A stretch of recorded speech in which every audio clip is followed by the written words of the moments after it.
You know the feeling of being on top of your game, only to sabotage yourself with self-doubt and fear. It's like having a constant shadow that whispers you're not good enough, smart enough, or worthy. But what if I told you this voice isn't your fault?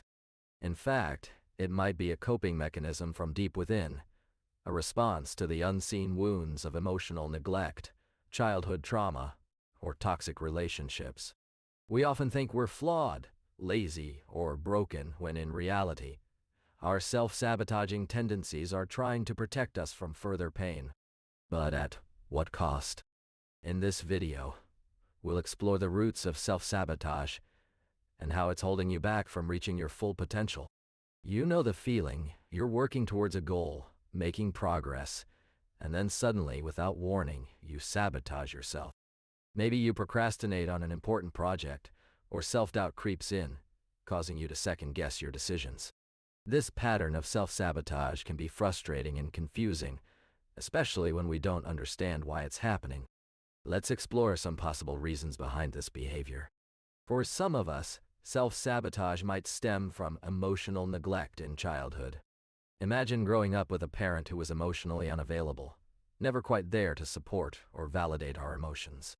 As adults, we may struggle to trust ourselves and our abilities, leading to self-destructive patterns. Others may have experienced childhood trauma, such as physical or verbal abuse. These experiences can leave deep wounds that make us feel unworthy of success or happiness. We might unconsciously sabotage ourselves as a way to avoid feeling the pain of potential failure. Toxic relationships in adulthood can also contribute to self-sabotage. When we're constantly drained by someone else's negativity, it can be hard to muster the energy and motivation to pursue our own goals. As we explore these patterns, remember that you're not alone in struggling to recognize them. Now that we've acknowledged the tendency to sabotage our own progress, let's examine how self-awareness can sometimes be used as an excuse. You might be thinking, I'm aware of my patterns, I know what's holding me back. But here's the thing. Awareness alone doesn't always lead to change. Think about it like trying to fix a leaky faucet. You might recognize that there's a problem, but if you're not willing to turn off the water supply and get your hands dirty, nothing will ever be fixed. Similarly, overthinking can become a way of intellectualizing emotions, rather than confronting them head-on. For instance, I've met people who are always analyzing their relationships or career choices. On the surface, this sounds like self-awareness, but in reality, it's just an excuse to avoid making tough decisions. They might be saying things like, I'm waiting for clarity, or I need more time to think about it. Meanwhile, the underlying issue remains unaddressed. These behaviors can be subtle, but they're often a disguise for self-sabotage. So, let's take a closer look at what's really driving these patterns. What are you truly afraid of? Is it change, uncertainty, or something else entirely? As we explore the complexities of depression, I want to highlight something that might surprise you. High-functioning depression can masquerade as productivity and motivation. Think of it like a mask. On the surface, everything looks fine, but beneath, there's a subtle yet insidious pattern at play. Have you ever felt like you're constantly driving yourself forward, pouring your energy into work or relationships, only to feel an underlying sense of emptiness? Or perhaps you've noticed that no matter how much you achieve, it never quite feels satisfying. This is what I call the hamster wheel effect. We're running on a treadmill, but getting nowhere. For me, this was a personal experience. I used to push myself relentlessly, trying to prove my worth through accomplishments. But deep down, I felt like an imposter, waiting for the other shoe to drop. It took time and self-reflection to realize that my motivation was actually a coping mechanism, a desperate attempt to distract myself from the underlying fear of not being good enough. We've all been there, overeating because we're stressed, procrastinating on a project, or numbing ourselves with social media after a long day. These behaviors can be signs of self-sabotage, but they can also masquerade as self-care. Remember that woman who bakes herself a cake every time she's feeling down? That seemed like a comforting gesture at first. But what if it's actually just a way to avoid dealing with the underlying issue? Perhaps a deep-seated fear of not being loved or accepted. The line between self-care and self-sabotage can be incredibly thin. Think about it like this. Imagine you're on a diet, but every time you feel hungry, you give in to cravings for junk food. On the surface, eating that slice of pizza might be about satisfying your hunger, but deep down, it's probably just a coping mechanism, a way to avoid feeling anxious or uncertain about what else to do with yourself. So how can we distinguish between true self-care and self-sabotage? It all comes back to honesty. Are you using these behaviors as a genuine attempt to take care of yourself? Or are they a desperate attempt to fill the void? You might find yourself constantly second-guessing your decisions, overthinking every step you take.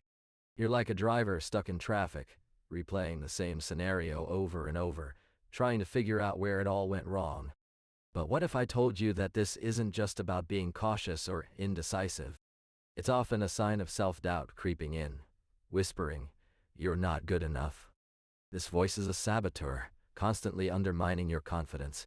We've all been there, stuck in a pattern of self-sabotage, wondering why we keep repeating the same mistakes. It's like being on a treadmill that we can't seem to get off. We know what we want, but somehow, someway, our actions always seem to steer us away from it. You might be planning to start a new exercise routine, but then you convince yourself that you're too tired or not motivated enough. Or perhaps you've been wanting to learn a new skill, but every time you try, you procrastinate and end up watching Netflix instead.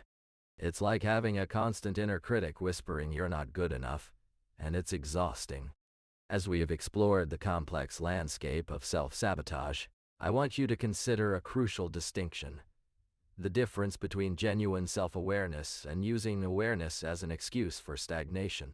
Think of self-awareness like having a map that guides you through uncharted territory. It's not about being lost in the woods, but about navigating the twists and turns with intention. When we truly understand our patterns and behaviors, we can begin to make conscious choices, rather than being held back by unconscious habits. For instance, let's say you've always struggled with procrastination. Rather than beating yourself up over it, you acknowledge that it's a coping mechanism rooted in fear of failure. This self-awareness becomes a catalyst for growth, not a justification for staying stuck. It's about recognizing the underlying motivations and emotions driving our actions, rather than simply blaming ourselves or others. As we come to the end of this journey together, I want you to remember that self-awareness is not a destination, but a continuous process. It's like learning to ride a bike. At first it takes effort and practice, but eventually it becomes second nature. And just as you would never give up on learning to ride a bike, don't give up on cultivating self-awareness. You've probably noticed that every time we try to make positive changes in our lives, there's a part of us that resists. This is where self-sabotage comes in. It's like having a critical inner voice that says, "You're not good enough or you'll never succeed." But what if I told you that this voice is not the real you? It's just a manifestation of your own fears, doubts, and limiting beliefs. And the beauty of self-awareness is that you have the power to challenge those voices and rewrite your story. The journey ahead will be challenging, but it's also an opportunity for growth, healing, and transformation. You're not alone in this. Millions of people around the world are on a similar path. So take a deep breath, and let's take the first step towards freedom together. As we wrap up this conversation, I want you to remember that you're not alone on this journey. Recognizing self-sabotage and working towards self-awareness is a process, and it's okay to take it one step at a time. Today, I encourage you to take just one small step towards acknowledging the patterns holding you back. Share with us in the comments below what you're committing to change, no matter how small it may seem. And remember, every step forward is a testament to your strength and resilience. You are capable of growth, and you are worthy of freedom from self-sabotage.